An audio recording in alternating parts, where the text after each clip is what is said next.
뭐 드릴까요? 주희가 고개를 드는 순간 김밥 싸던 손이 그대로 멈췄어요. 5년 만에 마주친 얼굴이었어요. 참치김밥 하나 줘.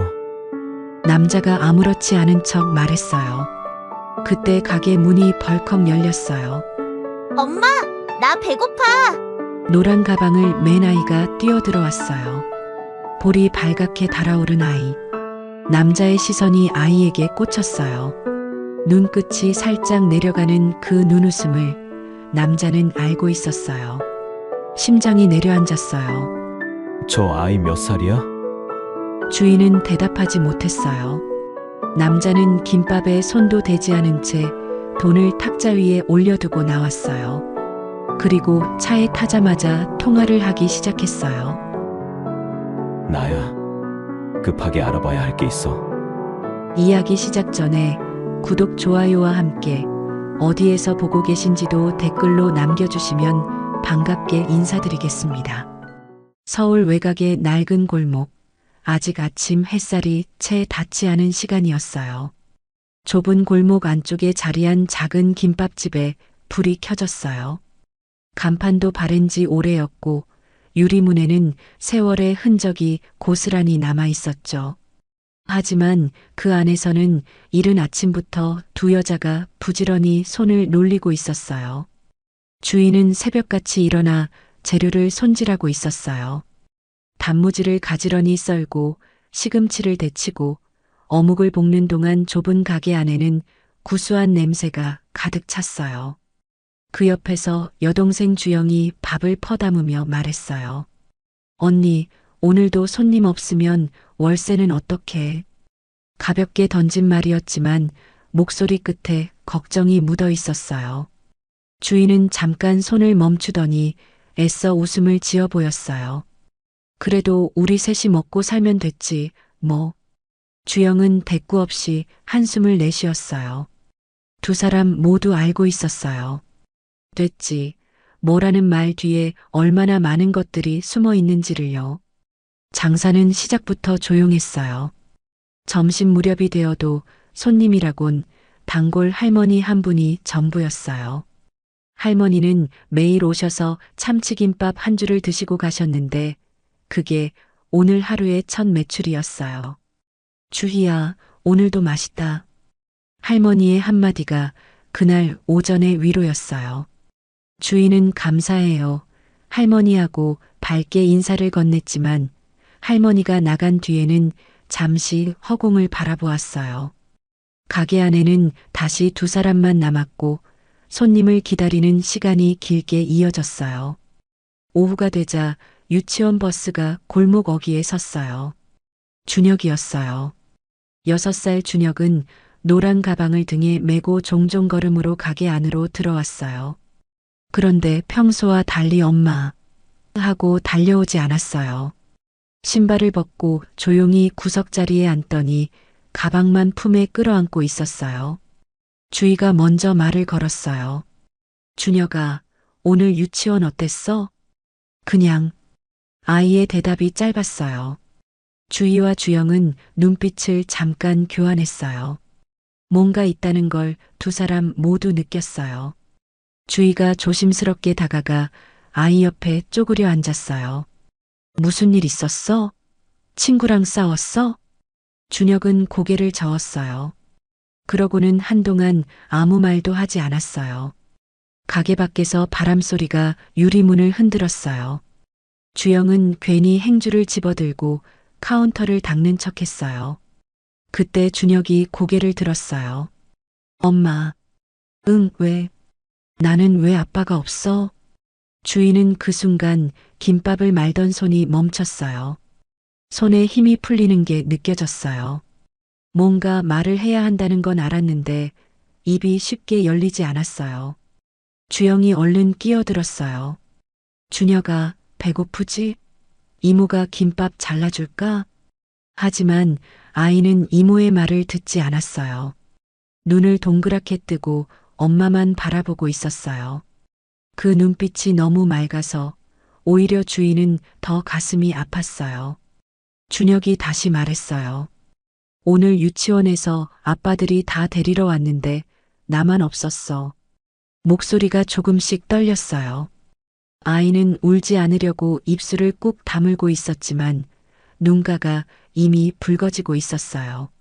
민준이는 아빠가 차로 데리러 왔고 서연이는 아빠가 아이스크림 사줬어.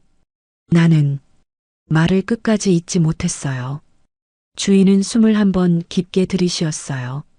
그러고는 최대한 자연스러운 목소리로 말했어요. 준혁아, 아빠는 하늘나라 갔잖아. 엄마가 얘기해줬잖아.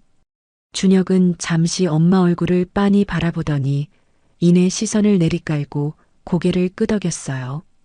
더 묻지 않았어요. 6살 아이가 감당하기엔 너무 무거운 대답이었는지도 몰랐어요. 아이는 조용히 가방에서 크레파스를 꺼내 색칠 공부를 시작했어요. 방금 있었던 일이 없었던 것처럼요. 주인은 그 뒷모습을 바라보다가 천천히 몸을 일으켰어요. 그리고 싱크대 앞에 서서 물을 틀었어요. 흐르는 물소리 사이로 주희가 눈가를 손등으로 꾹 눌렀어요. 주영은 아무것도 못 본 척하며 고개를 돌렸어요. 저녁 장사도 손님이 많지 않았어요. 테이블 3개 중 하나만 찾다가 비었어요. 주희와 주영은 말없이 뒷정리를 하고 준혁은 카운터 한쪽 구석에서 스르르 잠이 들었어요. 주영이 조용히 입을 열었어요. 언니 언제까지 거짓말할 거야? 질문이 아니었어요. 오랫동안 참아온 말이 흘러나온 거였어요. 주인은 걸레를 손에 쥔 채로 잠시 멈췄어요. 그 사람은 준혁이 있는 것도 몰라. 주영은 더 말을 잇지 않았어요. 언니의 표정에서 더 이상 무언가를 꺼내는 게 옳지 않다는 걸 알았으니까요. 그날 밤 가게 문을 닫고 준혁을 업어 방에 눕힌 뒤 주인은 오래된 서랍을 열었어요. 낡은 봉투 안에는 사진 한 장이 들어 있었어요. 웨딩 사진이었어요. 흰 드레스를 입은 주희 옆에 환하게 웃고 있는 남자. 그 남자는 웃고 있었어요. 행복하게 진심으로. 주인은 한참 그 사진을 들여다보았어요. 그러다 말없이 사진을 다시 봉투에 넣고 서랍 맨 아래 깊숙이 밀어 넣었어요. 딸깍. 서랍이 닫히는 소리가 조용한 방 안에 울렸어요. 그날도 주영은 아침 일찍 가게 일을 마치고 혼자 장을 보러 나섰어요. 언니는 준혁을 유치원에 데려다주고 오는 길에 밀린 공과금을 내야 했고 주영이 그 사이 재료를 사오기로 한 거였어요. 시장 골목을 돌며 단무지 한 봉지, 맛살 한 묶음, 우엉 한 팩을 챙겨든 주영은 횡단보도 앞에 섰어요. 신호가 바뀌기를 기다리며 잠깐 핸드폰을 들여다보고 있었어요. 그때였어요. 맞은편 차선에 멈춰선 검은 승용차 안, 운전석에 앉은 남자의 시선이 횡단보도 위를 훑쳤어요. 거래처 미팅을 마치고 돌아가는 길이었어요. 창밖을 멍하니 내다보던 그 남자의 눈이 잠깐 멈췄어요. 어디선가 본 얼굴이었어요. 장바구니를 들고 건너는 젊은 여자.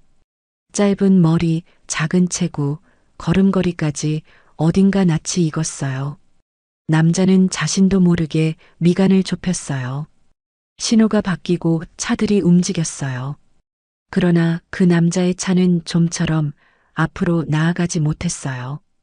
결국 그는 갓길에 차를 세우고 여자가 걸어간 방향을 눈으로 쫓았어요. 그 남자는 민우였어요. 민우는 잠시 망설이다가 차에서 내렸어요. 별다른 이유가 있었던 건 아니었어요. 그냥 발이 먼저 움직였어요. 주영이 좁은 골목 안으로 들어서는 걸 멀찍이 따라갔어요. 그리고 그녀가 멈춰 선 곳에서 민우도 걸음을 멈췄어요. 허름한 김밥집이었어요. 바랜 간판, 유리문에 손으로 쓴 메뉴판, 안쪽으로 보이는 좁은 테이블 3개. 민우는 유리문 너머로 안을 잠깐 들여다보았어요. 주영이 장바구니를 내려놓으며 안쪽을 향해 언니 왔어 하고 말하는 게 보였어요. 그리고 그 안쪽에서 누군가 고개를 들었어요. 민우는 순간 숨이 턱 막혔어요. 앞치마를 두르고 김밥을 말고 있던 여자. 머리를 뒤로 묶고 이마에 땀이 살짝 배어 있었어요. 5년이 흘렀어요. 그런데도 민우는 단번에 알아봤어요. 주희였어요. 그 순간 두 사람의 눈이 마주쳤어요. 주희의 손이 그 자리에서 멈췄어요. 김밥발이 반쯤 말린 채로 시간이 잠깐 정지한 것 같았어요. 민우도 마찬가지였어요. 입을 열어야 한다는 건 알았는데 말이 나오지 않았어요. 먼저 움직인 건 민우였어요. 그는 그냥 돌아서지 않았어요. 잠깐 망설이다가 유리문을 열고 안으로 들어섰어요. 어서 오세요. 주영이 반사적으로 인사를 했다가 민우 얼굴을 보고 굳어버렸어요. 주영도 알고 있었어요. 이 사람이 누구인지를요. 민우는 아무렇지 않은 척 가장 구석 자리에 앉았어요. 테이블 위 물컵을 집어들었지만 마시지는 않았어요. 그저 무언가를 정리하려는 듯 시선을 낮추고 있었어요. 주인은 천천히 앞치마에 손을 닦았어요. 가슴이 쿵쿵 뛰는 게 느껴졌지만 내색하지 않으려 했어요. 뭐 드릴까요? 목소리가 떨리지 않으려면 숨을 고르는 수밖에 없었어요. 민우는 메뉴판을 보는 척하다가 말했어요. 참치김밥 하나 줘. 주영이 주희 옆으로 바짝 붙었어요. 조용히 귓속말을 했어요. 언니 괜찮아? 주희는 대답 대신 고개만 한번 끄덕였어요. 손은 이미 다시 움직이고 있었어요. 밥을 펴고 재료를 올리고 김밥을 마는 동작들. 몸이 기억하는 일이라 손은 멈추지 않았어요. 다행이었어요. 가게 안에 어색한 침묵이 흘렀어요. 민우는 테이블에 팔꿈치를 올리고 손가락으로 탁자를 가볍게 두드렸어요. 뭔가 말을 하려다가 관두었어요. 주영은 괜히 앞치마를 고쳐 매며 주방 쪽으로 몸을 피했어요. 그때 가게 문이 열렸어요. 엄마, 나 배고파. 준혁이었어요. 노란 가방을 메고 볼은 발갛게 달아오른 채로 씩씩하게 들어선 아이. 유치원 버스가 골목 앞에 서주지 않는 날이면 혼자 걸어오곤 했어요. 주희가 준혁아 손 먼저 씻어하고 말하려다 멈췄어요. 민우의 시선이 아이에게 고정되어 있었어요. 준혁은 낯선 아저씨를 보고 잠깐 멈칫했어요. 그러더니 이내 수줍게 웃으며 주희 뒤로 살짝 숨었어요. 아이가 웃는 순간 민우는 자신도 모르게 숨을 들이켰어요. 눈웃음이었어요. 웃을 때 눈끝이 살짝 내려가는 그 눈웃음. 민우는 그 표정을 알고 있었어요. 거울에서 매일 보던 얼굴이었으니까요. 심장이 이상하게 뛰었어요. 민우는 애써 시선을 거두고 주희 쪽을 바라봤어요. 표정을 감추려 했지만 목소리는 이미 조금 굳어 있었어요. 남편은 뭐 하는 사람이야? 질문이 아니라 떠보는 말이었어요. 주희는 잠시 아무 말도 하지 않았어요. 준혁을 주방 쪽으로 들여보내고 나서야 짧게 대답했어요. 없어요. 민우의 눈썹이 미세하게 올라갔어요. 없다고? 네. 더 이상의 설명은 없었어요. 주인은 고개를 숙이고 다시 손을 움직였어요. 민우는 그 대답을 씹듯이 삼키고는 자리에서 일어났어요. 지갑을 꺼내 테이블 위에 돈을 올려놓았어요. 김밥은 손도 대지 않은 채였어요. 잘 살아. 낮고 차가운 목소리였어요. 주인은 고개를 들지 않았어요. 민우는 그대로 가게 문을 열고 나갔어요. 유리문이 닫히는 소리가 유난히 크게 들렸어요. 주영이 주방에서 나오며 주희 얼굴을 살폈어요. 주희는 괜찮다는 듯 고개를 저었어요. 그러나 손이 떨리고 있었어요. 테이블 위에 놓인 돈을 집어 계산대에 넣으면서도 손끝이 떨렸어요. 밖으로 나온 민우는 골목 어귀에 잠시 서 있었어요. 찬바람이 불었어요. 그는 주머니에 손을 찌르고 하늘을 한번 올려다보았어요. 그러고는 차 쪽으로 걸어가면서 비서에게 전화를 걸었어요. 나야. 조사 좀 해줘. 네, 무슨 건이시죠? 민우는 잠깐 말을 끊었어요. 이주희. 옛날에 내 와이프였던 여자. 지금 어떻게 사는지. 전화를 끊고 차에 올랐어요. 시동을 걸었지만 바로 출발하지는 않았어요. 룸미러에 비친 자신의 눈을 바라보다가 아이의 눈웃음이 다시 떠올랐어요. 민우는 천천히 핸들을 잡았어요. 그날 밤 민우는 잠을 이루지 못했어요.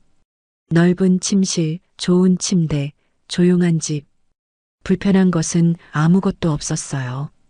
그런데 눈을 감으면 자꾸 같은 장면이 떠올랐어요. 웃는 아이의 얼굴. 눈끝이 살짝 내려가는 그 눈웃음.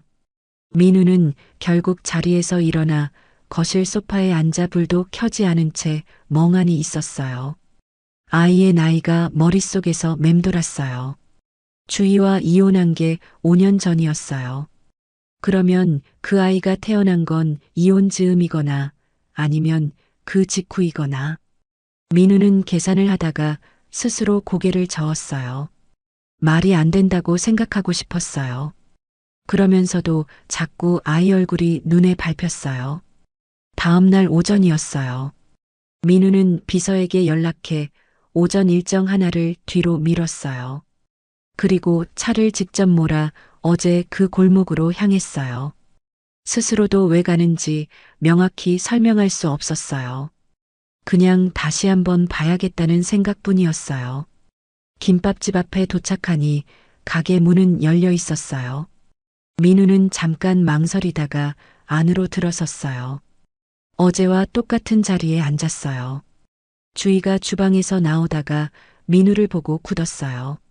주영은 카운터 옆에서 무언가를 정리하다가 역시 멈칫했어요. 또 오셨네요. 주희의 목소리는 떨리고 있었어요. 놀란 기색을 드러내지 않으려는 게 느껴졌어요. 민우는 짧게 말했어요. 야채김밥 하나 줘. 어제는 참치김밥을 시켰어요. 그리고 손도 안 댔죠. 오늘도 먹으러 온 게 아니라는 건 두 사람 다 알고 있었어요. 주인은 아무 말 없이 주방으로 돌아갔어요. 가게 안에는 손님이 민우 혼자였어요. 시간이 천천히 흘렀어요. 민우는 테이블 위 물컵을 손으로 감싸 쥐고 주방 쪽을 슬쩍 바라봤어요. 주희가 김밥을 마는 손놀림이 빠르고 익숙했어요. 하루 이틀 한솜씨가 아니었어요. 민우는 그 모습을 보다가 시선을 돌렸어요. 그때 가게 뒤편 작은 방문이 열리더니 준혁이 나왔어요. 잠에서 막 깬 듯 머리가 헝클어져 있었어요. 눈을 비비며 나오다가 낯선 아저씨를 발견하고 멈칫했어요. 민우와 눈이 마주쳤어요. 아이는 잠깐 민우를 바라보더니 이모 주영 뒤로 살짝 몸을 숨겼어요. 주영이 준혁아, 아직 유치원 시간 멀었어. 좀 더 자제하고 말했지만 아이는 이미 잠이 달아난 얼굴이었어요. 민우는 자연스러운 척 아이에게 말을 걸었어요. 몇 살이야? 준혁은 이모 뒤에 반쯤 숨은 채로 손가락을 펼쳐 보였어요. 6개였어요. 6살이구나. 유치원 다녀? 아이가 고개를 끄덕였어요. 재밌어? 준혁은 잠깐 생각하더니 그냥요 하고 대답했어요. 어른스러운 대답이었어요. 민우는 피식 웃음이 나오려는 걸 눌렀어요.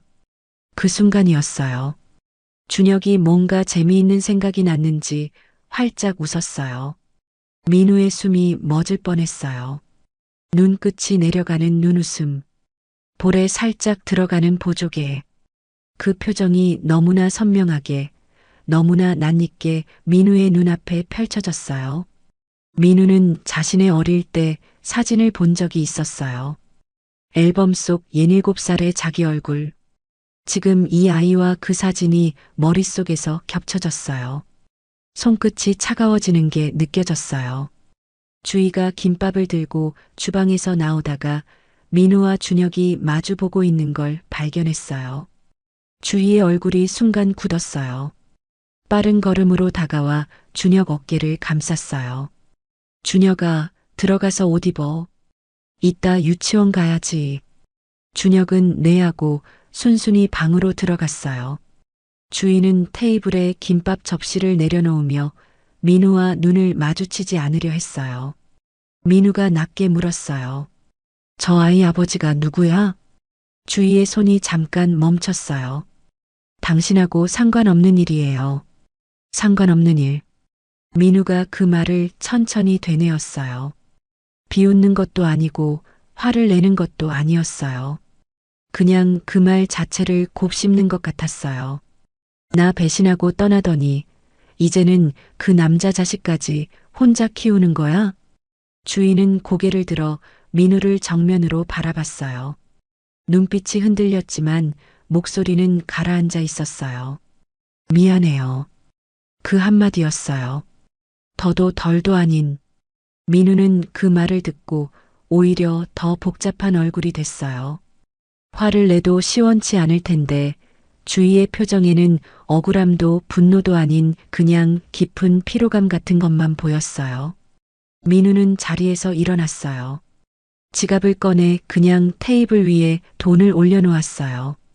어제처럼 김밥에는 손을 대지 않았어요. 가게 문을 열고 나가다가 민우는 잠깐 멈췄어요. 등을 보인 채로 말했어요. 잘 살았으면 좋겠어. 진심으로. 그 말이 진심인지 비꼬는 건지 주희는 알 수 없었어요. 민우는 그렇게 나갔어요. 차에 탄 민우는 한동안 시동을 걸지 않았어요. 핸들 위에 두 손을 올려놓고 정면을 바라봤어요. 머릿속이 복잡하게 돌아가고 있었어요. 아이 나이 6살. 이혼 시기와 맞아 들어가는 숫자. 재혼 기록이 없다는 비서의 말. 그리고 방금 눈앞에서 본 그 눈웃음. 민우는 핸드폰을 들어 비서에게 전화를 걸었어요. 아직 조사 중이야? 네, 마무리 단계입니다. 아이 쪽도 확인해줘. 출생신고 기록이랑 아버지 이름 올라간 거 있는지. 잠깐 침묵이 흘렀어요. 알겠습니다. 전화를 끊고 민우는 창밖을 바라봤어요. 골목 안에서 아이들이 뛰어노는 소리가 들렸어요. 웃음소리, 발소리. 민우는 그 소리를 들으며 눈을 감았어요. 그날 오후 민우는 퇴근 무렵 다시 그 골목 근처로 차를 몰았어요. 직접 들어가진 않았어요. 그냥 골목 어귀에 차를 세우고 유치원 버스가 서는 시간을 기다렸어요. 조금 뒤 노란 버스가 섰어요. 준혁이 내렸어요. 가방을 메고 종종 걸음으로 걷다가 돌부리에 걸려 그대로 무릎을 짚었어요. 민우의 몸이 반사적으로 앞으로 기울었어요. 차 문을 열려다 손을 멈췄어요. 준혁은 무릎을 털고 혼자 일어났어요. 울지 않았어요. 손바닥을 바지에 쓱 닦고는 다시 걷기 시작했어요. 씩씩하게 혼자서. 민우는 그 뒷모습을 한참 바라보았어요. 가슴 어딘가에서 무언가가 조여드는 느낌이었어요. 이름 붙이기 어려운 감각이었어요.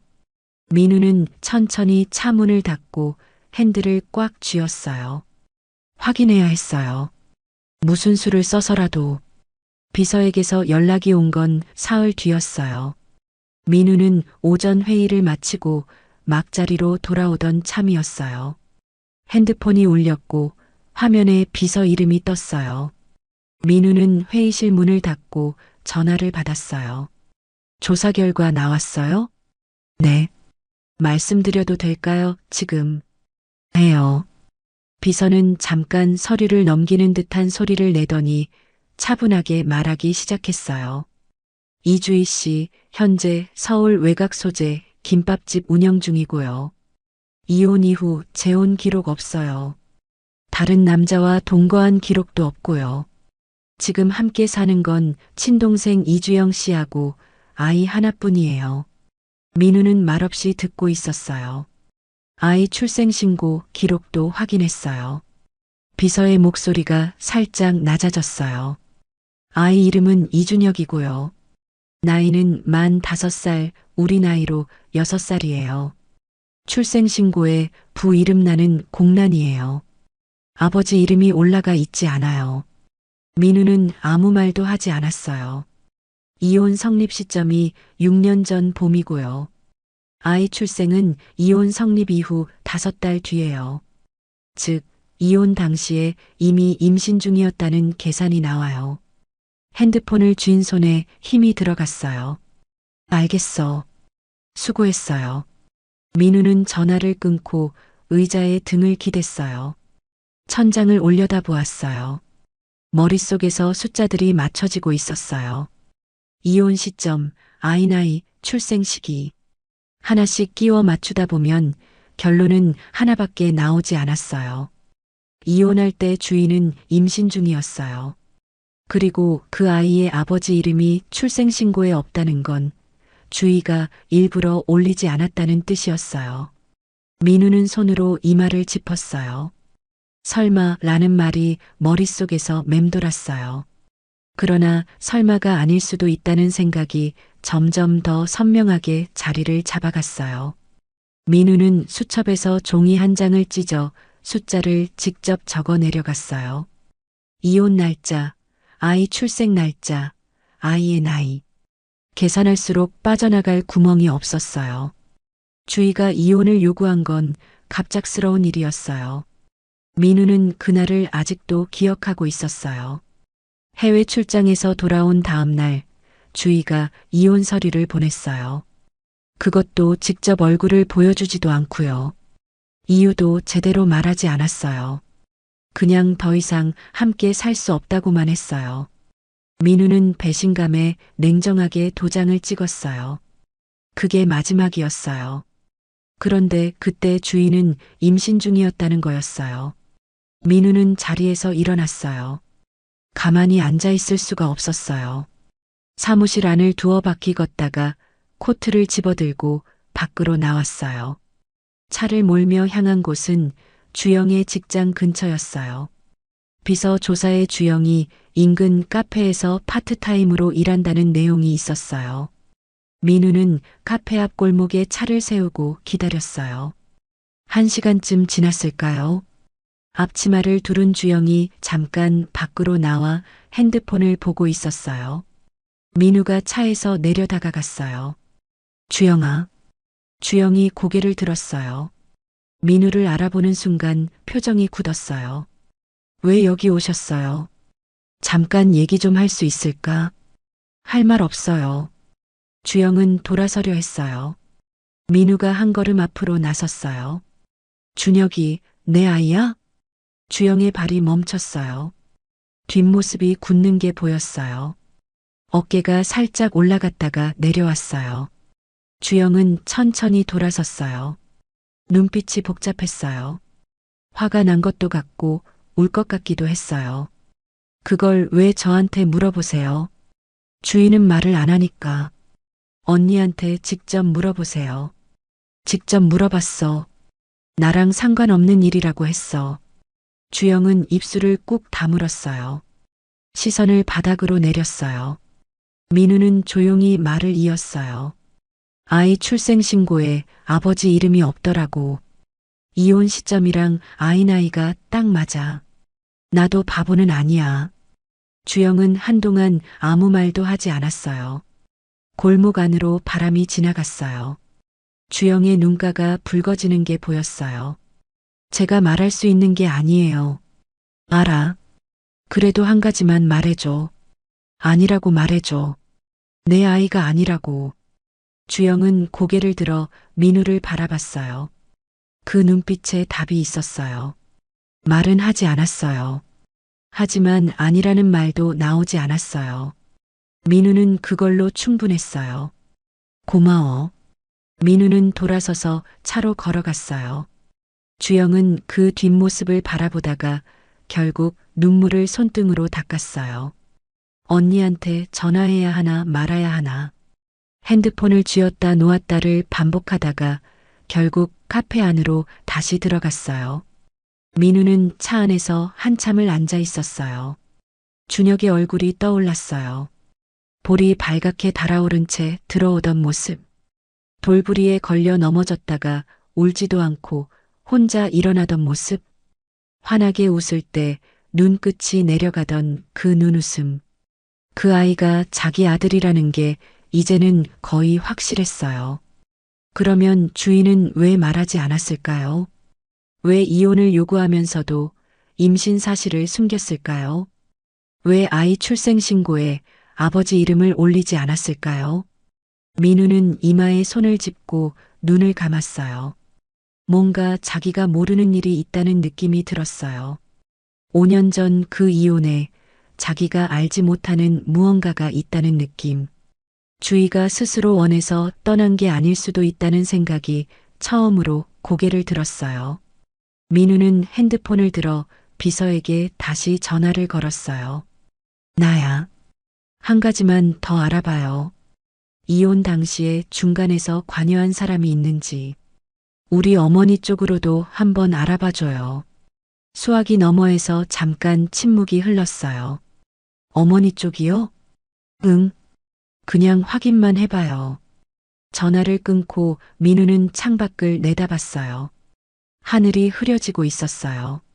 이제 와서 진실을 알게 된다면 그게 자기가 감당할 수 있는 진실일지 민우는 그게 두려웠어요. 그러면서도 멈출 수가 없었어요.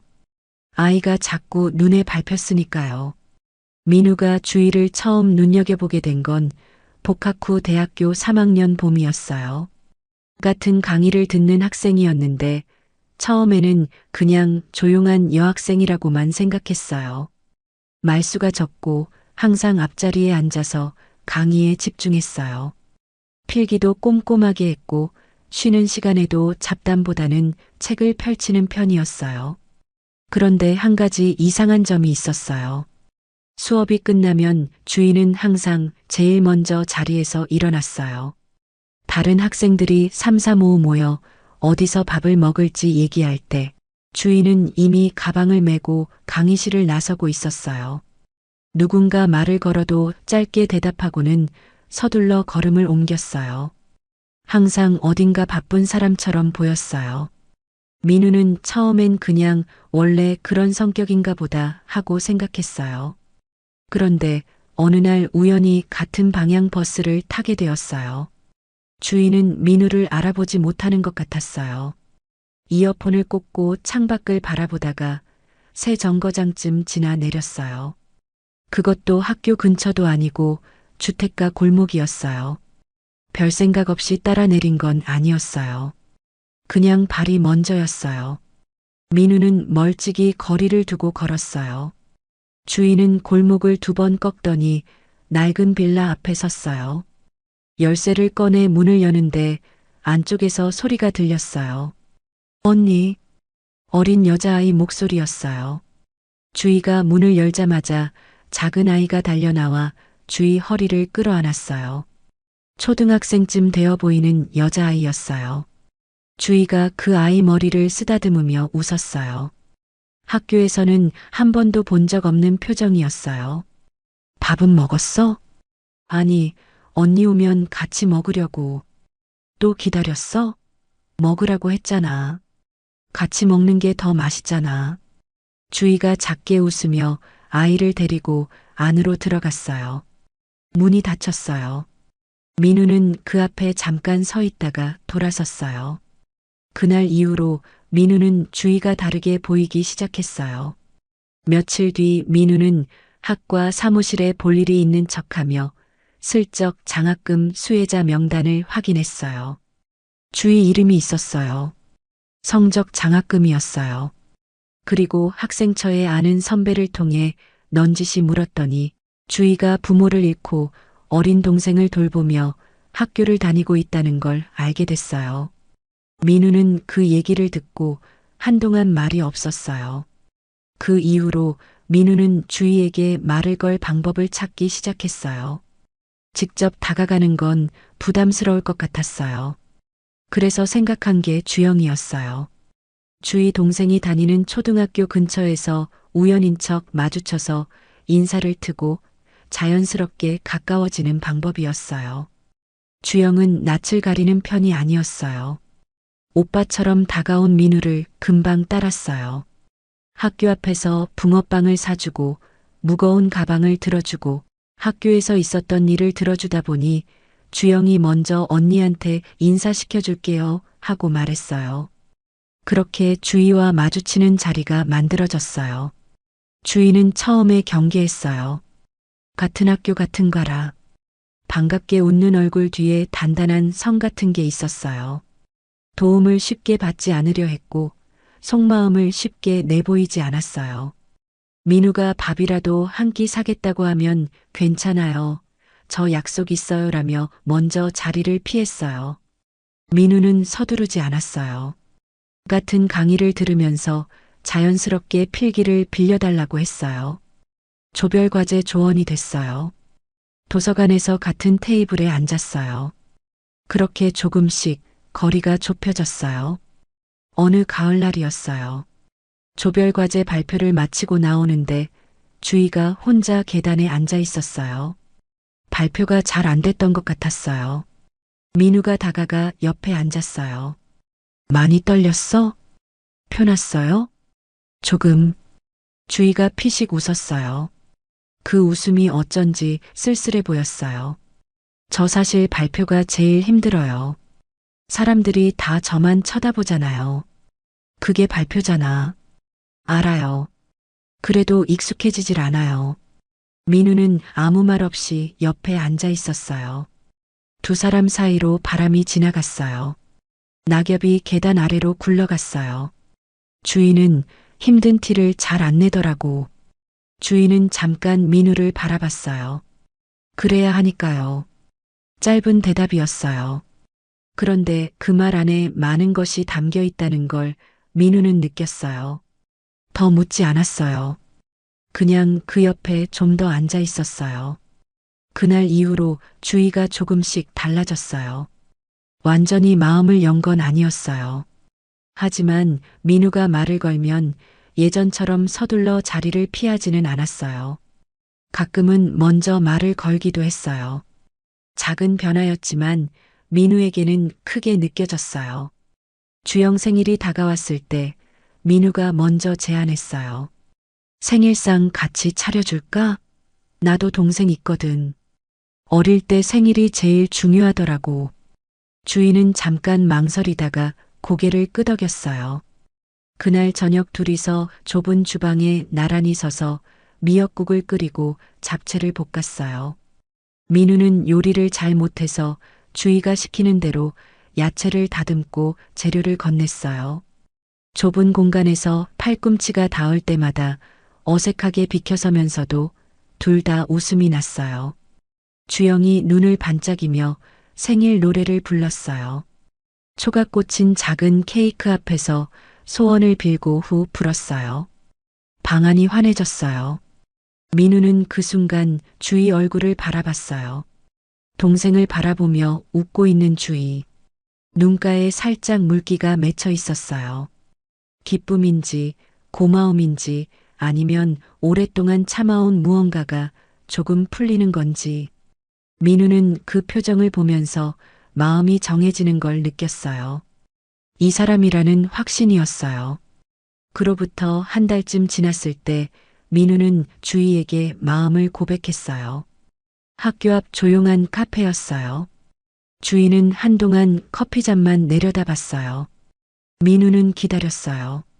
저 같은 사람한테 왜요? 같은 사람이요? 단점이 많잖아요. 동생도 있고 여유도 없고. 민우는 잠깐 생각하다가 말했어요. 나는 단점이라고 생각 안 해. 주희가 고개를 들었어요. 같이 부담하면 돼. 주희는 그 말을 듣고 입술을 꾹 다물었어요. 눈이 조금 붉어졌어요. 고개를 끄덕이는데 한참이 걸렸어요. 끄덕이고 나서는 고개를 숙이고 한참을 그러고 있었어요. 민우는 아무 말도 하지 않았어요. 그냥 테이블 위에 놓인 주희의 손 위에 자신의 손을 살며시 올려놓았어요. 주희는 손을 빼지 않았어요. 창밖으로 낙엽이 지고 있었어요. 두 사람의 인연이 시작된 가을이었어요. 민우가 결혼 얘기를 꺼낸 건 두 사람이 사귄 지 1년쯤 지났을 때였어요. 졸업을 앞두고 진로 얘기를 나누다가 자연스럽게 흘러간 대화였어요. 민우는 집안 회사에 들어가게 될 것 같다고 했고 주희는 취업 준비 중이라고 했어요. 그러다 민우가 조용히 말했어요. 나랑 결혼할 생각 있어? 주희는 잠깐 말을 잃었어요. 갑자기요? 갑자기는 아니야. 오래 생각했어. 주희는 찻잔을 두 손으로 감싸 쥐고 한동안 아무 말도 하지 않았어요. 민우도 서두르지 않았어요. 기다리는데 익숙한 사람이었으니까요. 저는 괜찮은데 어머님이 싫어하실 거예요. 주희의 목소리가 낮았어요. 민우 집안이 어떤 집안인지 주희도 알고 있었어요. 중견기업을 운영하는 집안, 반듯한 아파트, 격이 다른 생활. 자기 같은 형편의 사람을 며느리로 받아들일 리 없다는 걸 주희는 처음부터 알고 있었어요. 내가 설득할게. 설득이 될까요? 해볼게. 민우는 단호했어요. 주희는 그 눈빛을 보고 더 이상 말리지 않았어요. 대신 작게 웃으며 말했어요. 많이 힘드실 거예요. 민우가 웃었어요. 괜찮아. 원래 쉬운 일은 재미없잖아. 예상대로 어머니 고영자는 강하게 반대했어요. 민우가 처음 주희 얘기를 꺼냈을 때 어머니는 한동안 아무 말도 하지 않다가 딱 한마디만 했어요. 고아를 며느리로 들이라고? 차갑고 짧은 말이었어요. 민우는 침착하게 대답했어요. 부모님이 일찍 돌아가신 거예요. 그게 주희 씨 잘못은 아니잖아요. 잘잘못을 따지는 게 아니야. 집안이 너무 별 볼 일 없다는 게 문제지. 뒤를 봐줄 사람이 없는 여자를 어떻게 믿어? 제가 믿으면 되죠. 어머니는 입을 꾹 다물었어요.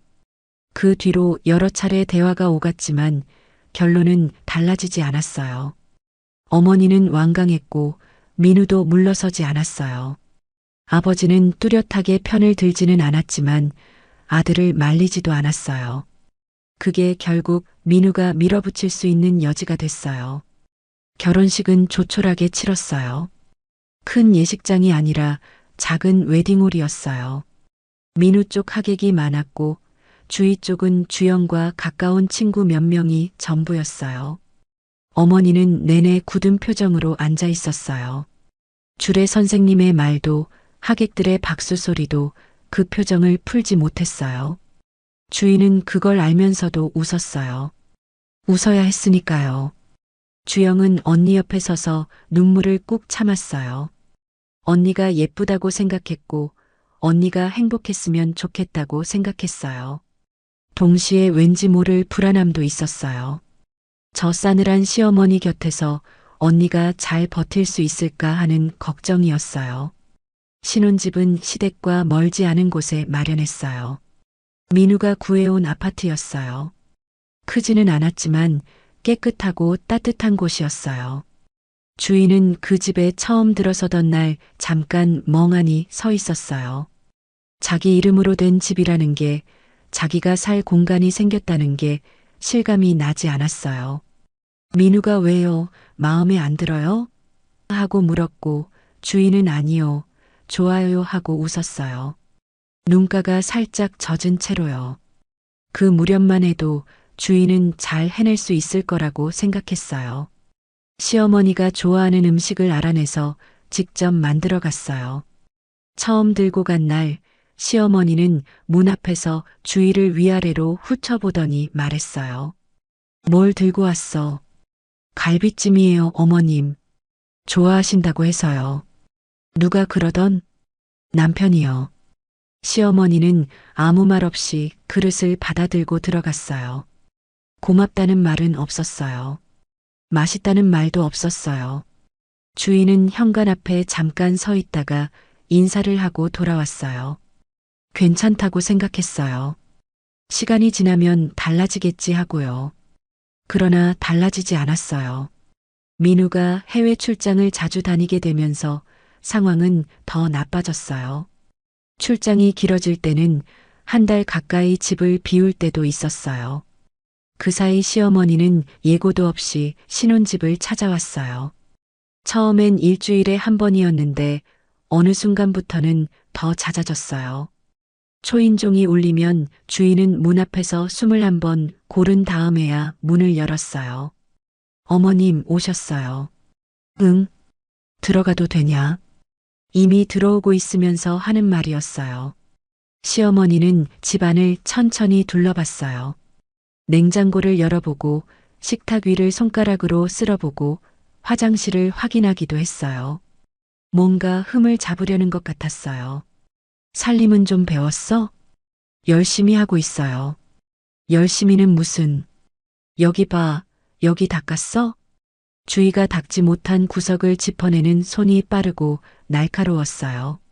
주인은 고개를 숙이고 다시 닦을게요. 어머님 하고 말했어요. 그럴 때마다 민우에게 전화를 하고 싶었어요. 그런데 시차가 있었고 민우는 회의 중일 때가 많았어요. 어렵게 연결이 돼도 어머니가 좀 그러셔 하고 말하면 민우는 내가 들어가면 얘기할게. 조금만 참아 했어요. 그 말이 위로인지 부탁인지 구분이 안 됐어요. 주인은 혼자 참았어요.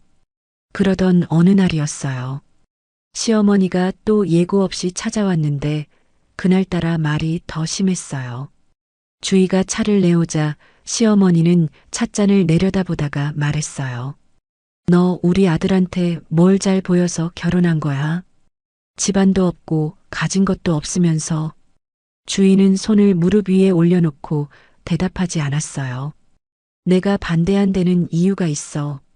너 같은 애가 들어오면 집안 꼴이 뭐가 되겠어. 어머님, 말 끊지 마. 내 말 다 들어. 주인은 입을 닫았어요. 시어머니는 한참을 더 말했어요. 집안, 배경, 친정, 살림 등등. 들을수록 숨이 조여드는 말들이었어요. 그러나 주인은 끝까지 고개를 들지 않았어요. 시어머니가 돌아간 뒤 주인은 소파에 앉아 한참 멍하니 있었어요. 울지는 않았어요. 울면 지는 것 같았어요. 대신 두 손을 꼭 쥐고 천장을 바라봤어요.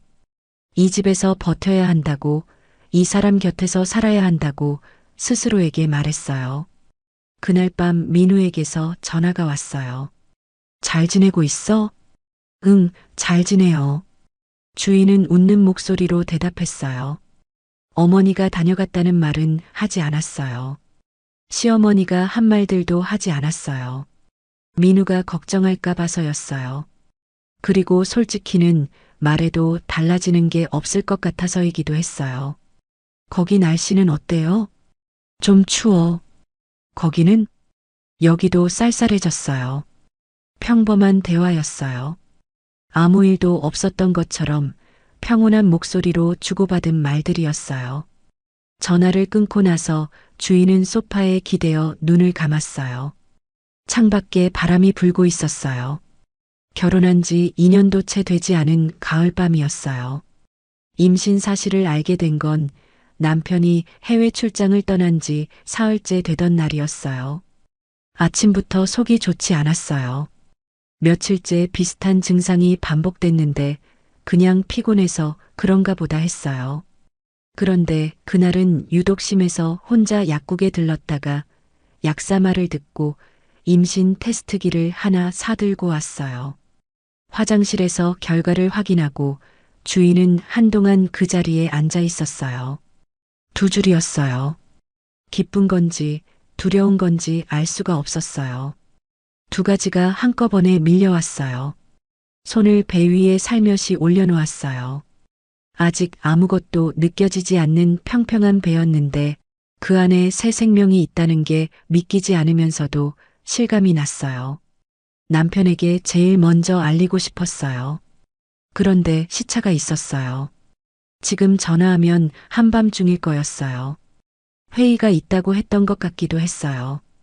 주인은 핸드폰을 들었다 놓았다를 몇 번 반복하다가 일단 병원부터 다녀오자고 마음을 먹었어요. 산부인과에서 임신 확인을 받고 나오는 길에 주인은 잠깐 벤치에 앉았어요. 하늘이 파랗고 날씨가 좋은 날이었어요. 지나가는 사람들이 아무것도 모른 채 바쁘게 걸어가고 있었어요. 주인은 그 풍경을 멍하니 바라보다가 조용히 웃었어요. 기쁘다는 걸 그제야 알았어요. 집으로 돌아오는 길에 주인은 생각했어요. 남편이 이 소식을 들으면 얼마나 좋아할까? 같이 기뻐할 수 있으면 얼마나 좋을까? 그런데 전화로 말하기가 왠지 아쉬웠어요. 직접 얼굴 보고 전해주고 싶었어요. 그러다 문득 다른 생각이 들었어요. 시어머니에게 먼저 알리면 어떨까 하는 거였어요. 손주 소식이라면 혹시 마음이 조금 풀리지 않을까 하는 기대였어요. 그동안 차갑게 대했지만 자기 집안에 핏줄이 생긴다는 소식은 다를 수도 있다고 생각했어요. 주인은 순진한 마음으로 그렇게 믿었어요. 다음 날 아침 주인은 미역국을 끓이고 반찬 몇 가지를 챙겨서 시어머니 댁으로 향했어요. 문을 두드리자 시어머니가 나왔어요. 주위를 보는 눈빛이 여전히 반갑지 않았어요. 왜 왔어? 드릴 말씀이 있어서요, 어머님. 들어가도 될까요? 거실 소파에 마주 앉았어요. 시어머니는 주희가 챙겨온 음식에는 눈길도 주지 않았어요. 주희는 두 손을 모으고 조심스럽게 말을 꺼냈어요. 어머님, 저 임신했어요. 잠깐 침묵이 흘렀어요. 시어머니의 표정이 달라졌어요. 그런데 주희가 기대했던 방향이 아니었어요. 반기는 기색이 아니었어요. 눈이 가늘어지면서 주위를 훑어보는 시선이 싸늘하게 변했어요. 그래. 한마디였어요. 주위는 조금 더 기다렸어요. 뭔가 다음 말이 이어질 거라고 생각했어요. 그애 우리 집에 맞아? 주위는 자신이 잘못 들은 줄 알았어요. 어머님?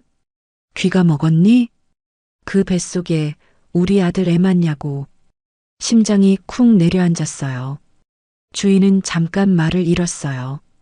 어디서부터 어떻게 대답해야 할지, 대답이라는 걸 해야 하는 건지조차 알 수 없었어요. 당연히 맞죠, 어머님. 무슨 말씀을. 당연하긴. 남편이 맨날 없는 집에 혼자 있는 여자가 얼마나 외롭겠어. 주희의 얼굴이 하얗게 질렸어요. 어머님, 지금 무슨 말씀을 하시는 건지. 알아들었으면 됐어. 시어머니는 자리에서 일어났어요. 그리고 주희가 챙겨온 냄비를 집어들고 부엌으로 들어가 버렸어요. 더 이상 대화를 이어갈 생각이 없다는 뜻이었어요. 주희는 혼자 거실에 앉아 있었어요. 손이 떨렸어요. 방금 들은 말이 귀에서 맴돌았어요. 그 뱃속에 우리 아들 애 맞냐고. 결혼하고 나서 숱한 말을 들었어요. 집안이 별 볼 일 없다는 말, 살림 못한다는 말. 그런데 이 말은 달랐어요. 지금까지 들은 것 중에 가장 깊이 박히는 말이었어요. 주인은 자리에서 천천히 일어났어요. 어머님, 저 가볼게요. 부엌에서 아무 대답이 없었어요. 주인은 현관에서 신발을 신고 문을 열었어요. 그리고 계단을 내려오면서야 비로소 눈물이 났어요. 참으려 했는데 참아지지 않았어요. 손등으로 눈가를 닦으며 걸었어요. 지나가는 사람들이 볼까봐 고개를 약간 숙이고 빠르게 걸었어요. 아침에 미역국 끓일 때만 해도 이런 하루가 될 줄 몰랐어요. 집으로 돌아온 주인은 소파에 앉았어요. 배 위에 손을 올렸어요. 아까처럼요. 그런데 이번엔 아까와 기분이 달랐어요. 기쁨보다 막막함이 먼저였어요. 그날 밤 남편에게서 전화가 왔어요. 오늘 어떻게 지냈어? 주인은 잠깐 망설였어요. 그냥 집에 있었어요. 어머니 댁은? 응, 잠깐 다녀왔어요. 뭐라고 하시던? 그냥 별 말씀 없으셨어요. 거짓말이었어요. 주인은 임신 얘기를 꺼내지 않았어요. 전화로 전화기가 싫다는 이유도 있었지만 솔직히는 오늘 있었던 일을 어떻게 설명해야 할지 몰라서였어요. 시어머니가 한 말을 그대로 전하면 민우가 어떤 표정을 지을지, 어떤 말을 할지 알 수 없었어요. 걱정시키고 싶지 않았어요. 아니, 걱정보다 더 나쁜 일이 생길 것 같은 느낌이 들었어요. 별일 없으면 됐어. 나 2주 안으로 들어갈 것 같아. 그래요, 조심해서 와요. 응, 잘 자요. 전화가 끊겼어요. 주인은 핸드폰을 무릎 위에 내려놓고 천장을 바라봤어요. 배 위에 다시 손을 얹었어요. 이 아이한테 세상이 얼마나 좁고 험한지 아직은 알려주고 싶지 않았어요. 그날 이후 시어머니의 태도는 더 노골적으로 변했어요. 예고 없이 찾아오는 횟수가 늘었어요. 오면 꼭 한마디씩 했어요. 냉장고에 뭐가 들었냐? 이런 걸 먹으면 되겠냐? 임신한 몸으로 살림은 제대로 하는 거냐? 말 한마디 한마디가 끝이 뾰족했어요. 어느 날은 주희가 잠깐 낮잠을 자다 깼는데 시어머니가 이미 집 안에 들어와 있었어요. 언제 들어왔는지도 몰랐어요. 여분의 열쇠가 있다는 걸 그날 알았어요. 어머님 오셨어요? 자고 있었어? 임신했다고 낮에 늘어지게 자면 안 되지. 주인은 소파에서 일어나 앉았어요. 몸이 무거웠지만 내색하지 않았어요. 차 드릴까요? 됐어. 시어머니는 집안을 한 바퀴 돌았어요. 그러다 베란다 창가에 서서 밖을 내다봤어요. 그리고 아무렇지 않은 듯 말했어요. 주희야. 네, 어머님. 너 여기서 오래 살 생각하지 마. 주인은 그 말이 무슨 뜻인지 바로 이해하지 못했어요. 시어머니는 뒤도 돌아보지 않고 말을 이었어요. 내 아들한테는 더 좋은 사람이 있어. 네가 끌어안고 있을수록 우리 아들만 불쌍해지는 거야. 주인은 아무 말도 하지 않았어요. 할 수가 없었어요. 임신한 몸으로 버티고 선 그 자리가 갑자기 너무 좁게 느껴졌어요. 시어머니는 그렇게 말하고 가방을 들고 나갔어요. 현관문이 닫히는 소리가 났어요. 주인은 한참 그 자리에 서 있었어요. 그러다 천천히 소파에 앉아 배 위에 두 손을 얹었어요. 손끝이 차가웠어요. 눈물이 나오려는 걸 이를 꾹 깨물고 참았어요. 아직은 버텨야 했어요. 이 아이를 위해서라도요. 그 일이 있던 날을 주인은 오랫동안 잊지 못했어요. 아침부터 시어머니에게서 전화가 왔어요. 목소리가 평소와 달리 조용했어요. 날이 서 있지 않았어요. 그게 오히려 이상한 걸 눈치챘어야 했는데 주인은 그때 그걸 눈치채지 못했어요. 주희야. 네, 어머님. 내 친구 아들이 자취를 하는데 거기 밑반찬 좀 갖다 줄 수 있어? 친구도 나도 오늘 몸이 안 좋아서. 주인은 잠깐 망설였어요. 임신한 몸이었고 전날도 많이 피곤했어요. 그런데 시어머니가 부탁다운 부탁을 해온 게 처음이었어요. 거절하면 또 무슨 말을 들을지 걱정도 됐어요. 무엇보다 이런 작은 일 하나라도 성의를 보이면 조금은 달라질 수도 있지 않을까 하는 마음도 있었어요. 어디예요, 어머님? 시어머니가 주소를 불러줬어요. 멀지 않은 곳이었어요. 주인은 알겠다고 했어요. 냉장고에 있던 나물 몇 가지와 계란말이를 챙겨 밀폐 용기에 담았어요. 보자기에 싸서 들고 나섰어요. 날이 쌀쌀했어요. 주인은 두꺼운 외투를 걸쳤어요. 시어머니가 알려준 주소는 오래된 빌라 단지였어요. 주인은 동호수를 확인하고 계단을 올라갔어요. 302호였어요. 문 앞에 서서 초인종을 눌렀어요. 잠시 뒤 문이 열렸어요. 30대 초반쯤 되어 보이는 남자였어요. 처음 보는 얼굴이었어요. 주인은 가볍게 인사를 했어요. 안녕하세요. 고 여사님 친구분 아드님 집 맞나요? 어머님 부탁으로 반찬 좀 갖다 드리러 왔어요. 남자는 말없이 문을 더 열어줬어요. 주인은 안으로 들어가 주방 쪽 테이블에 보자기를 내려놓았어요. 용기를 꺼내 나란히 놓으면서 이것저것 설명하려는데 뒤에서 인기척이 났어요. 돌아볼 새도 없었어요. 남자가 갑자기 주희 쪽으로 달려들었어요. 주희는 너무 순식간의 일이라 소리조차 제대로 나오지 않았어요. 몸을 비틀어 피하려 했지만 좁은 주방이었어요. 밀폐 용기 하나가 바닥에 떨어져 소리를 냈어요. 나요, 나. 주희는 있는 힘을 다해 저항했어요. 임신한 몸이라 배가 걱정됐어요. 남자의 손을 밀어내고 벽 쪽으로 몸을 붙였어요. 윗옷이 반쯤 벗겨져 있었어요. 숨이 가팠어요. 공포가 온몸을 훑고 지나갔어요. 바로 그 순간이었어요. 현관문이 열렸어요. 찰칵, 찰칵. 카메라 셔터 소리가 났어요. 주인은 그 소리에 굳어버렸어요. 고개를 돌렸어요. 문 앞에 서 있는 사람은 시어머니였어요. 손에 카메라를 들고 차갑게 웃고 있었어요. 환양년. 그 한마디가 방 안에 떨어졌어요. 주인은 자신이 지금 무슨 상황에 있는지 한 박자 늦게 이해했어요. 그리고 이해하는 순간 다리에 힘이 풀렸어요. 벽을 짚지 않았으면 주저앉을 뻔했어요. 어머님, 이게 무슨... 시끄러워. 증거 다 찍었어. 시어머니는 카메라를 내리고 천천히 방 안으로 들어왔어요. 남자는 언제 그랬냐는 듯 슬그머니 옆으로 물러섰어요. 주인은 그제야 모든 게 처음부터 짜여 있었다는 걸 깨달았어요. 밑반찬 심부름, 이 주소, 이 남자. 전부 시어머니가 만들어 놓은 판이었어요. 어머님, 저는 아무것도 안 했어요. 어머님도 보셨잖아요. 저는 저항했어요. 내 눈엔 그렇게 안 보이던데. 어머님, 주희의 목소리가 떨렸어요. 시어머니는 꿈쩍도 하지 않았어요. 울지 마. 꼴도 보기 싫으니까. 주희는 두 손을 꽉 쥐었어요. 온몸이 떨렸어요.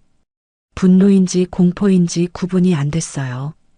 이 사진, 우리 아들한테 보내면 어떻게 될 것 같아? 어머님, 대답해봐. 주인은 말을 잇지 못했어요. 사진만으로도 충분히 오해할 수 있는 장면이었어요. 남편이 이걸 보면 어떻게 생각할지 머릿속으로 그려지는 것만으로도 숨이 막혔어요. 시어머니가 한 걸음 앞으로 나왔어요. 조용히 이혼해. 그러면 이 사진은 없던 걸로 해줄게. 주인은 고개를 들었어요. 어머님, 저 임신했어요. 어떻게 이러실 수 있어요? 알아. 그래서 더 빨리 끝내야지. 그 말이 칼처럼 박혔어요. 주인은 자기 귀를 의심했어요. 임신한 걸 알면서도, 아니, 임신한 걸 알기 때문에 더 서두른다는 말이었어요. 제발요, 어머님. 아이가 있어요. 그 애가 우리 아들 애인지도 모르잖아. 주인은 더 이상 말이 나오지 않았어요. 눈물이 차올랐어요. 그러나 이 자리에서 눈물을 보이고 싶지 않았어요. 입술을 깨물었어요. 시어머니는 카메라를 가방에 넣으며 말했어요.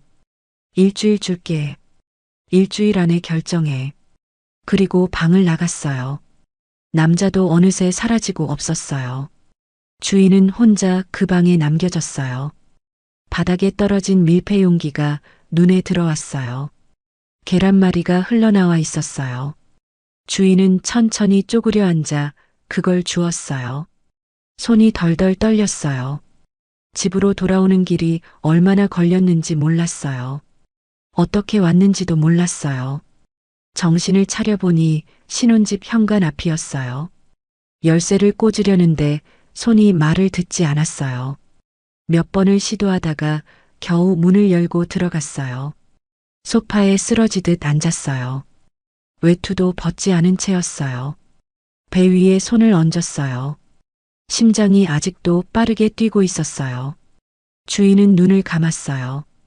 어떻게 해야 할지 생각해야 했어요. 차분하게 하나씩 생각해야 했어요. 그런데 머릿속이 제대로 돌아가지 않았어요. 자꾸만 셔터 소리가 귓속에서 울렸어요. 찰칵, 찰칵. 주영에게 전화를 해야 하나 싶었어요. 그런데 이 일을 동생한테 말하면 주영이 얼마나 가슴 아파할지 알았어요. 말하지 않고 혼자 감당하고 싶었어요.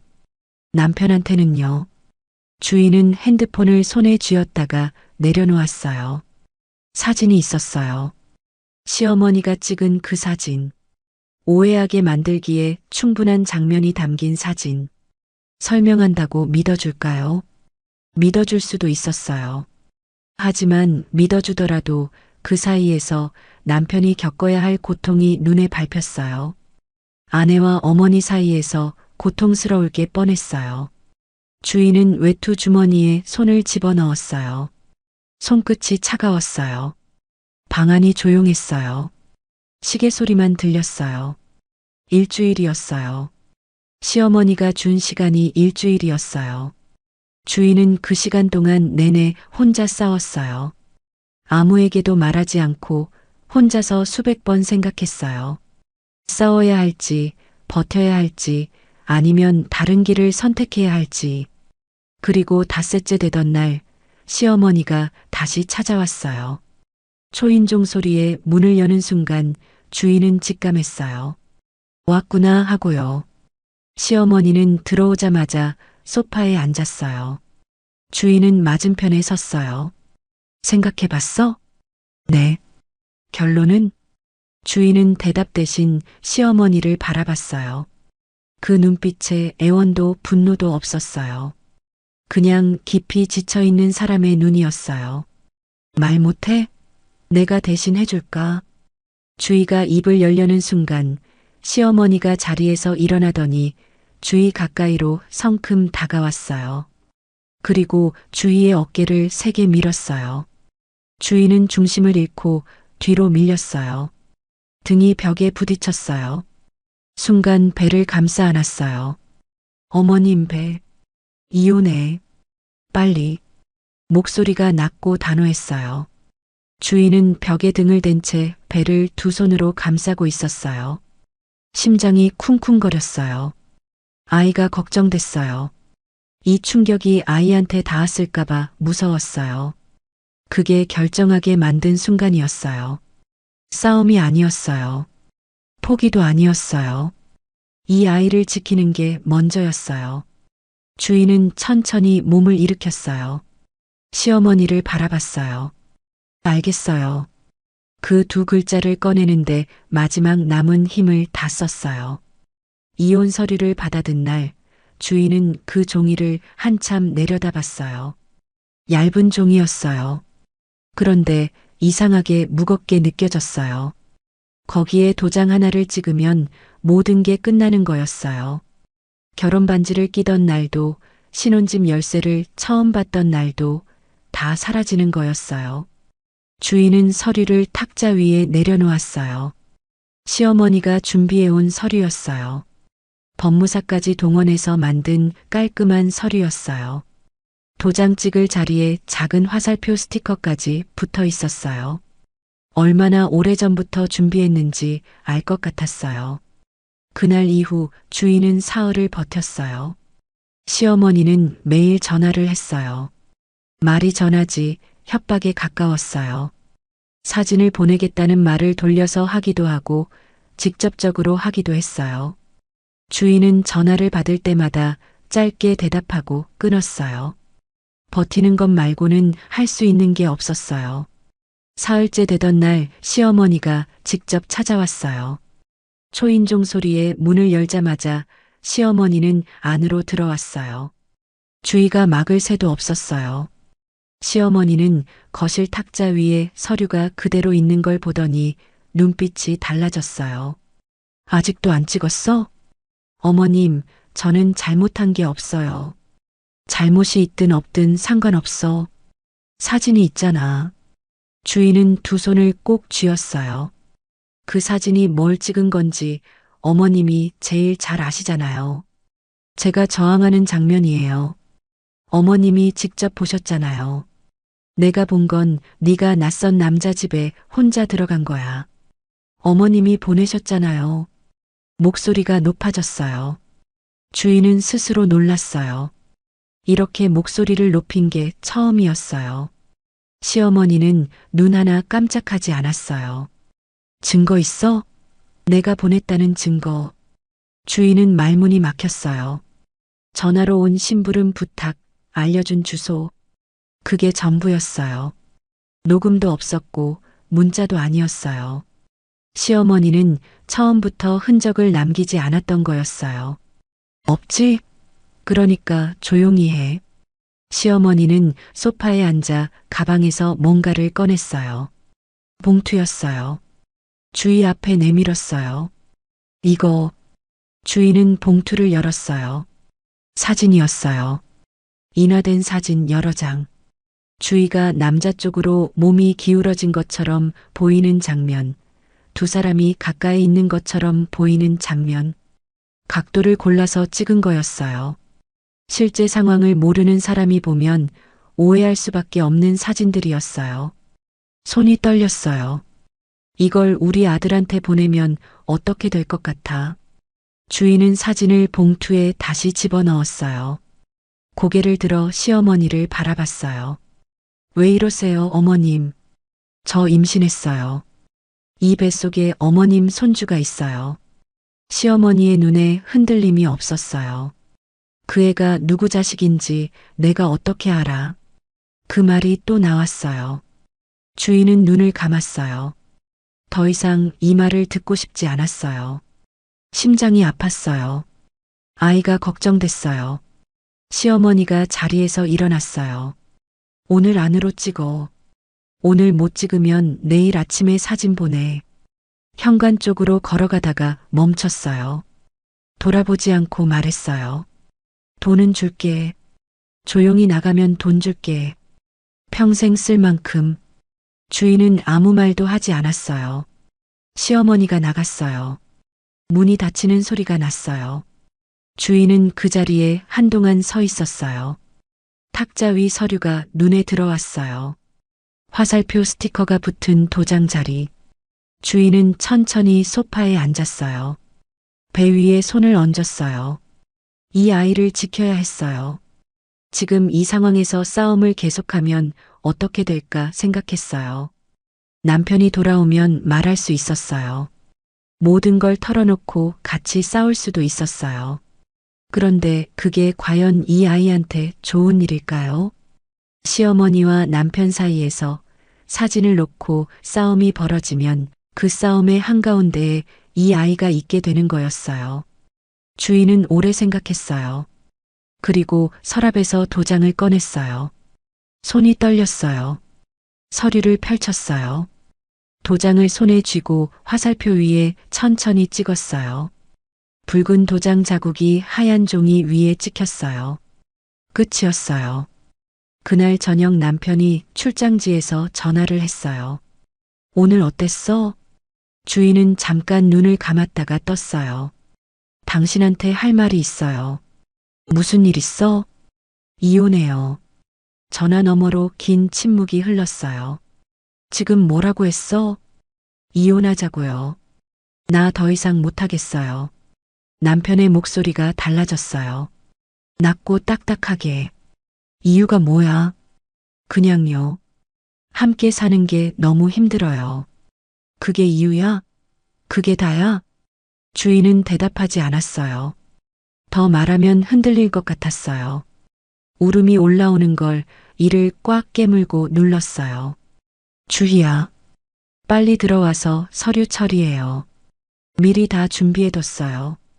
전화를 끊었어요.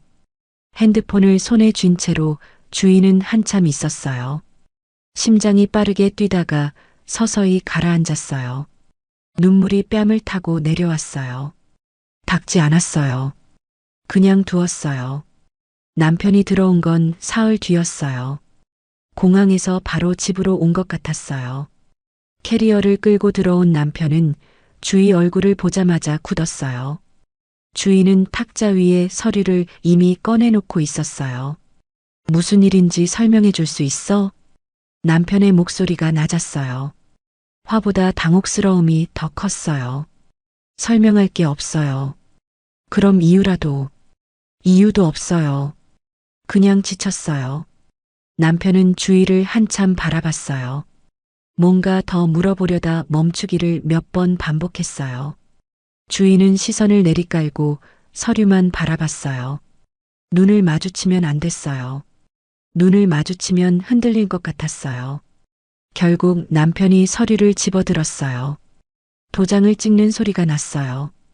주인은 그 소리를 들으면서 입술을 꾹 다물었어요. 후회해? 남편이 서류를 내려놓으며 물었어요. 마지막으로 한 번 더 물어보는 것 같았어요. 주인은 고개를 저었어요.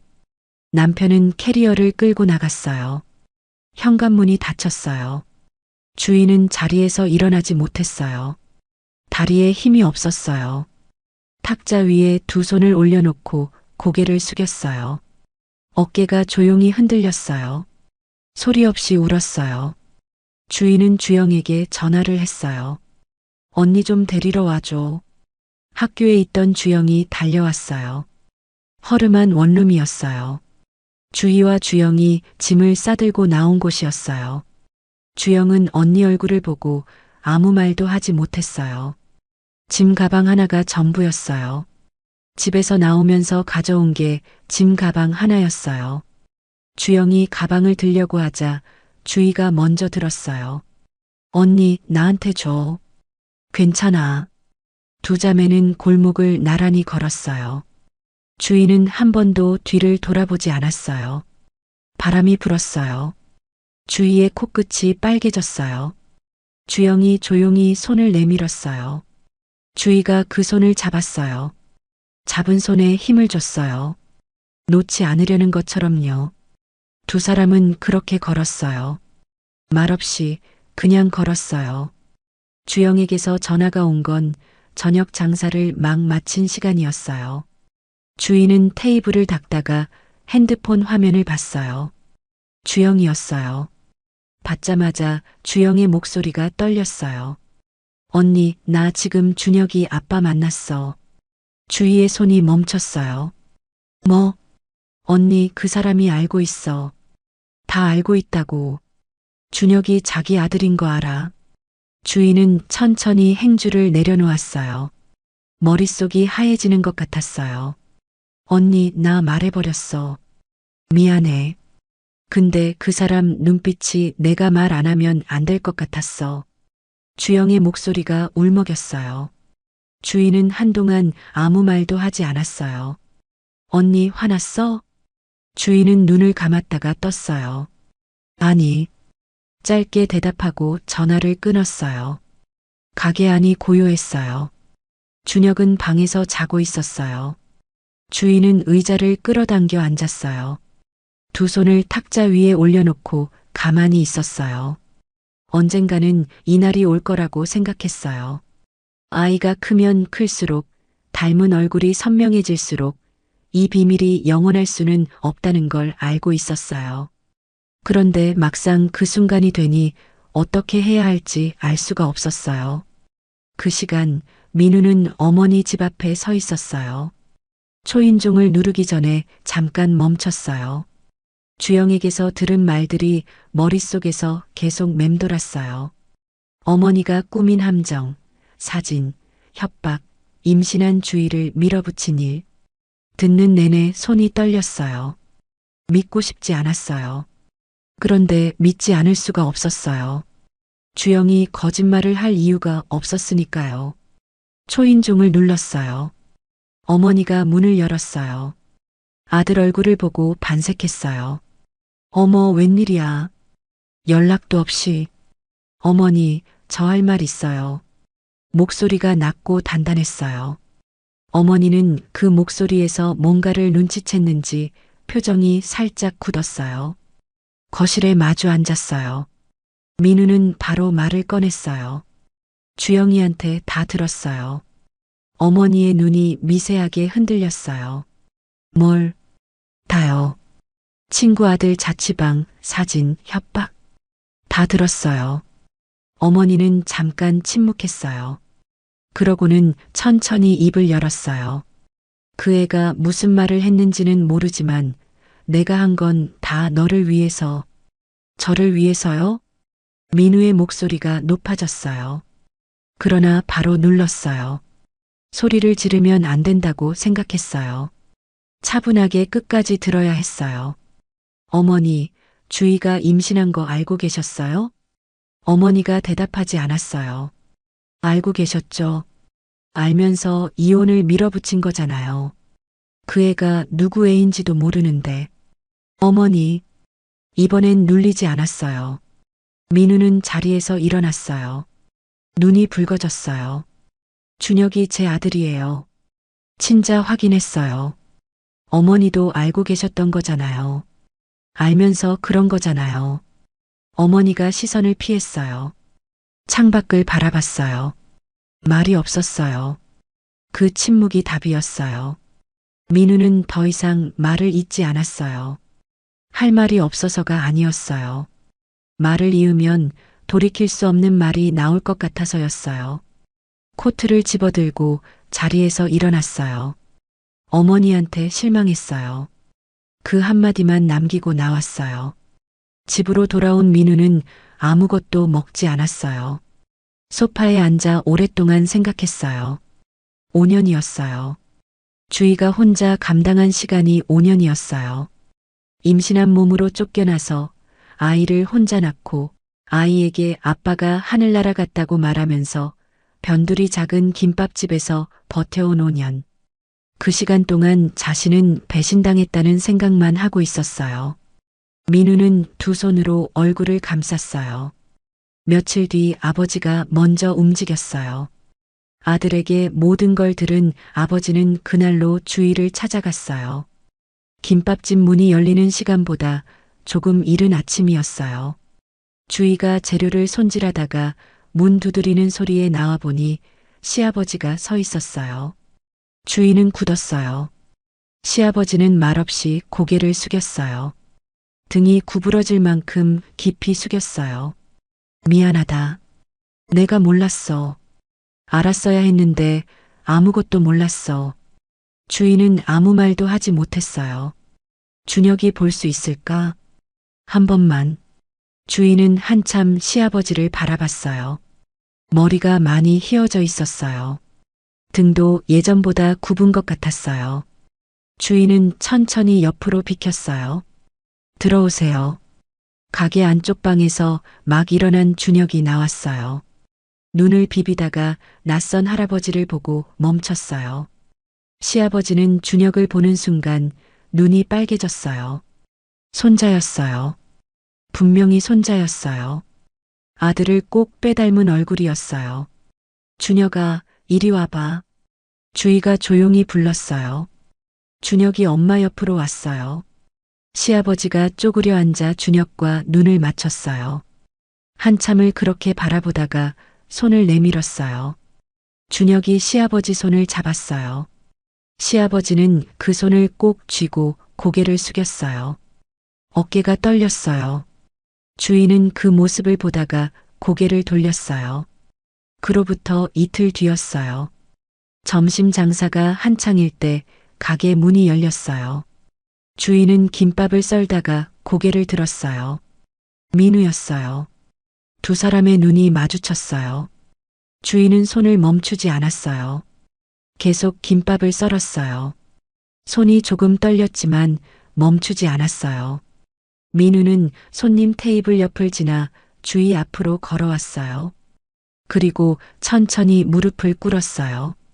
가게 안에 있던 손님 2명이 놀라서 바라봤어요. 주영이 주방에서 나오다가 굳었어요. 주희야. 주희는 칼을 내려놓았어요. 민우를 내려다봤어요. 일어나세요. 미안해. 일어나시라고요. 내 말 좀 들어줘. 제발. 민우의 목소리가 낮게 갈라졌어요. 5년 동안 혼자 감당하게 해서 미안해. 아무것도 모르고 배신당했다고만 생각한 것도 미안해. 곁에 있어주지 못한 것도, 준혁이 아빠 없이 크게 한 것도 다 미안해. 주희는 눈을 감았어요. 눈물이 나오려는 걸 꾹 눌렀어요. 이 사람 앞에서 울고 싶지 않았어요. 그런데 생각처럼 되지 않았어요. 눈꺼풀 아래에서 눈물이 차올랐어요. 잘못은 제가 한 게 아니잖아요. 목소리가 떨렸어요. 알아. 다 알아. 그래서 더 미안해. 그때 방에서 준혁이 나왔어요. 낮잠을 자다가 깬 것 같았어요. 머리가 헝클어진 채로 나오다가 엄마 앞에 낯선 아저씨가 무릎을 꿇고 있는 걸 보고 우뚝 섰어요. 준혁이 민우를 바라봤어요. 민우도 준혁을 바라봤어요. 아이는 잠이 덜 깬 얼굴로 민우를 유심히 들여다봤어요. 그러다 주위를 올려다보며 조용히 물었어요. 엄마, 이 아저씨 왜 울어? 주인은 대답을 못했어요. 준혁이 다시 민우를 바라봤어요. 한참을 바라보다가 조심스럽게 한 발 앞으로 나왔어요. 그리고 아직 무릎을 꿇고 있는 민우 앞에 쪼그려 앉았어요. 작은 손이 민우 손등 위에 살며시 얹혔어요. 아저씨 혹시 아빠야? 가게 안이 조용해졌어요. 민우는 그 한마디에 눈을 감았어요. 감은 눈 아래로 눈물이 흘렀어요. 대답을 해야 했는데 목이 막혀서 말이 나오지 않았어요. 준혁이 다시 한번 물었어요. 더 작은 목소리로요. 아빠야? 민우가 고개를 끄덕였어요. 말 대신 고개를 끄덕이는 것밖에 할 수 없었어요. 준혁은 잠깐 그 얼굴을 바라보더니 아무 말 없이 민우 목에 팔을 두르고 안겼어요. 6살 아이의 작은 팔이었어요. 그런데 그 팔이 어찌나 따뜻한지 민우는 그 순간 무너지듯 아이를 끌어안았어요. 주인은 그 모습을 보다가 결국 손으로 입을 막았어요. 눈물이 쏟아졌어요. 5년이었어요. 혼자 버텨온 5년, 아이에게 거짓말을 해온 5년, 새벽마다 울다가 아침이 되면 웃는 얼굴로 버텨온 5년. 그 시간이 한꺼번에 쏟아지는 것 같았어요. 주영이 주방 안에서 소리 없이 울고 있었어요. 손님 2명은 그 광경을 바라보다가 조용히 자리에서 일어났어요. 한참 뒤 준혁이 민우 품에서 얼굴을 들었어요. 아빠, 왜 이제 왔어? 세상에서 제일 단순하고 세상에서 제일 무거운 질문이었어요. 민우는 준혁 얼굴을 2 손으로 감쌌어요. 미안해. 아빠가 많이 늦었어. 준혁은 잠깐 생각하더니 고개를 끄덕였어요. 그럼 이제 안 늦으면 되지. 어른도 쉽게 하지 못할 말을 6살 아이가 했어요. 민우는 다시 준혁을 끌어안았어요. 이번엔 더 세게요. 주인은 탁자를 손으로 짚고 서 있었어요. 다리에 힘이 없었어요. 민우가 준혁을 안은 채로 고개를 들어 주위를 바라봤어요. 눈이 마주쳤어요. 말이 없었어요. 그래도 됐어요. 말하지 않아도 알 수 있었어요. 창밖으로 햇살이 골목 안으로 기울어 들어왔어요.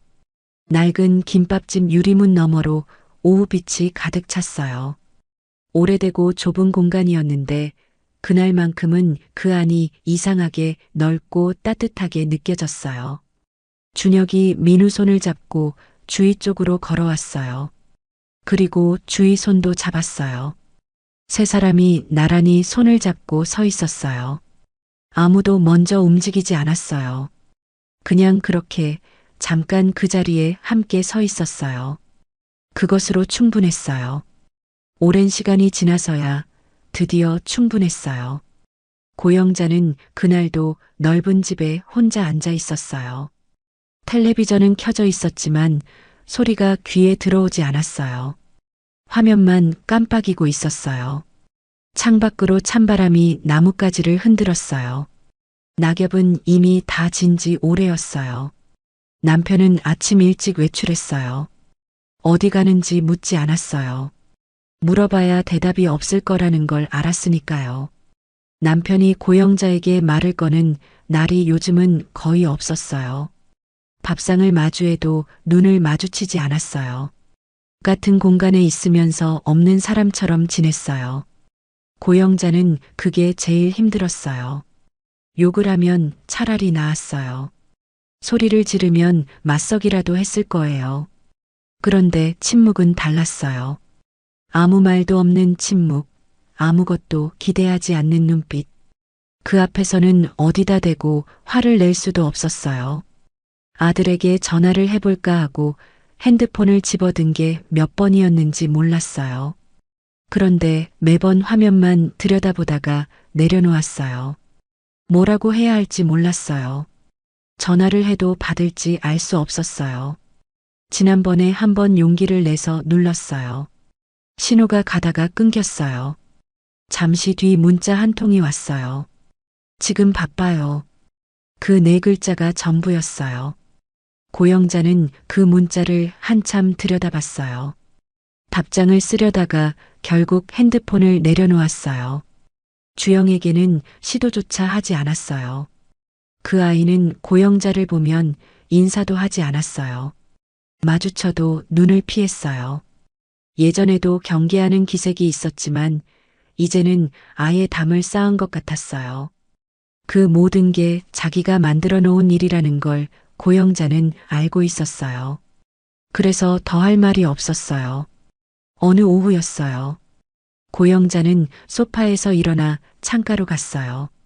딱히 내다볼 게 있어서가 아니었어요. 그냥 한자리에만 앉아있기가 답답했어요. 유리창에 손을 대보니 차가웠어요. 바깥 날씨가 그대로 느껴졌어요.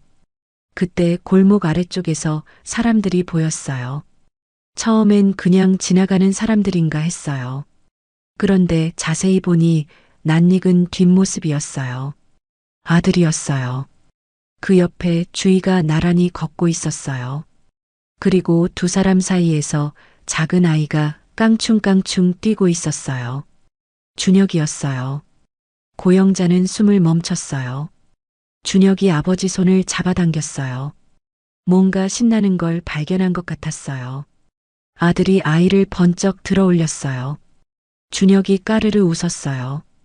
그 웃음소리가 유리창 너머로는 들리지 않았지만 고영자의 눈에는 선명하게 보였어요. 온몸으로 웃고 있는 아이, 그 아이를 안고 웃는 아들, 옆에서 그 모습을 바라보며 살며시 웃는 주희.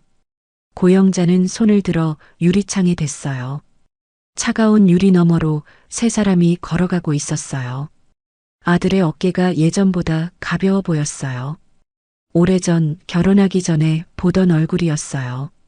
환하고 부드러운 얼굴. 저게 행복한 거구나 하는 생각이 들었어요. 고영자는 유리창에서 천천히 손을 뗐어요. 손바닥에 유리의 차가운 온도가 남아 있었어요. 그 온기 없는 감각이 가슴 안까지 퍼지는 것 같았어요. 소파로 돌아와 앉았어요. 텔레비전 화면이 여전히 깜빡이고 있었어요. 고영자는 리모컨을 들어 텔레비전을 껐어요. 갑자기 방 안이 조용해졌어요. 이상하게 그 조용함이 무거웠어요. 탁자 위에 오래된 앨범이 있었어요. 며칠 전에 꺼내놓고 그대로 둔 거였어요. 고영자는 천천히 앨범을 펼쳤어요. 아들이 어렸을 때 사진들이었어요. 돌사진, 유치원 사진, 초등학교 입학 사진. 페이지마다 웃고 있는 아이 얼굴이 있었어요. 사진 속 아이가 준혁을 닮았어요. 아니, 준혁이 이 아이를 닮은 거였어요. 고영자는 한 장에 손가락을 올렸어요. 아들이 6살쯤 됐을 때 사진이었어요. 눈끝이 내려가는 눈웃음, 웃을 때 올라가는 볼. 준혁의 얼굴이 그대로였어요. 그 아이를 처음 봤을 때 고영자도 알아봤어요. 알아보면서도 인정하지 않으려 했어요. 인정하면 자기가 한 일의 무게가 너무 커졌으니까요. 그래서 더 외면했어요. 그러나 지금 이 사진 앞에서는 외면이 되지 않았어요. 피가 섞인 아이였어요. 자기 핏줄이었어요. 그 아이가 6살이 되도록 할아버지 얼굴도 할머니 얼굴도 모르고 컸어요. 아빠가 하늘나라 갔다는 말을 들으며 컸어요. 유치원에서 아빠들이 데리러 올 때 혼자 기다렸을 아이였어요. 고영자는 앨범을 덮었어요. 눈이 뜨거워지는 게 느껴졌어요. 고영자는 눈물을 잘 흘리는 사람이 아니었어요. 살면서 남 앞에서 운 기억이 거의 없었어요. 그런데 지금은 달랐어요. 눈꺼풀이 무거워지더니 뺨 위로 뭔가 흘렀어요. 닦지 않았어요. 닦을 자격이 있는지 몰랐어요. 준혁이 처음으로 아빠라고 부른 날 아들에게서 그 얘기를 들었어요. 아들은 담담하게 전했지만 목소리가 끝에서 떨렸어요. 고영자는 그 얘기를 들으면서 아무 말도 하지 못했어요. 잘됐다는 말도 미안하다는 말도 나오지 않았어요. 그냥 전화가 끊겼어요. 그게 마지막 통화였어요. 방 안에 어둠이 깔리기 시작했어요. 불을 켜야 했는데 몸이 움직이지 않았어요. 고영자는 그냥 어두워지는 방 안에 앉아 있었어요. 창밖으로 가로등이 하나둘 켜졌어요. 골목은 조용했어요. 세 사람은 이미 오래전에 사라지고 없었어요. 그런데 고영자의 눈에는 아직도 그 모습이 남아 있었어요. 아이를 안고 웃던 아들, 그 옆에서 웃던 주희, 온몸으로 웃던 준혁. 그 장면이 자꾸 눈앞에 어른거렸어요. 고영자는 창밖을 바라보다가 눈을 감았어요. 이제와 후회한다고 달라지는 건 없었어요. 시간은 돌아오지 않았어요. 주희가 혼자 버텨온 5년도, 준혁이 아빠 없이 보낸 날들도, 아들이 혼자 사겨온 배신감도 아무것도 되돌릴 수 없었어요. 그걸 알면서도 알기 때문에 눈물이 멈추지 않았어요. 넓은 집이었어요. 좋은 가구, 따뜻한 난방, 불편한 것 하나 없는 집이었어요. 그런데 그날 밤 고영자는 살면서 가장